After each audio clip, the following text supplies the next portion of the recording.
Bangladesh cricket board. বিসিবির পরিচালনা পর্ষদের বোর্ড সভা বসছে আগামী শনিবার 31শে মে। সভাপতি ফারুক আহমেদের আহ্বানে এই সভা অনুষ্ঠিত হবে বিসিবি কার্যালয়ে। বোর্ড সূত্রে জানা গেছে, সভা থেকে আসতে পারে বেশ কিছু গুরুত্বপূর্ণ সিদ্ধান্ত। এর আগে বোর্ড সভার আগ মুহূর্তে ক্রিকেটার তামিম ইকবালের অসুস্থতার কারণে স্থগিত হয়েছিল নির্ধারিত সভাটি। পরে অনলাইনে একটি জরুরি বৈঠক হয়, যা মূলত অডিট রিপোর্ট ঘিরেই সীমাবদ্ধ ছিল। তবে এবারের বোর্ড সভায় আলোচনায় আসছে বিসিবির গঠনতন্ত্র পরিবর্তন। গঠনতন্ত্র সংশোধনের জন্য নাজমুল আবেদীন ফাহিমের নেতৃত্বে একটি কমিটি কাজ শুরু করলেও ক্লাবগুলোর আপত্তির মুখে তা থমকে যায়। এবার সভায় বিষয়টি নিয়ে নতুন করে সিদ্ধান্ত নেওয়া হতে পারে।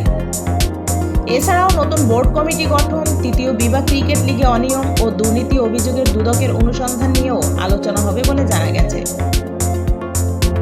আরও যেসব বিষয় নিয়ে আলোচনা হবে বলে জানা গেছে তা হল সিনিয়র সহকারী কোচ মোহাম্মদ সালাউদ্দিনের চুক্তি নবায়নের অনুমোদন, ওয়ানডে ও টেস্ট দলের জন্য নতুন অধিনায়ক নির্বাচন।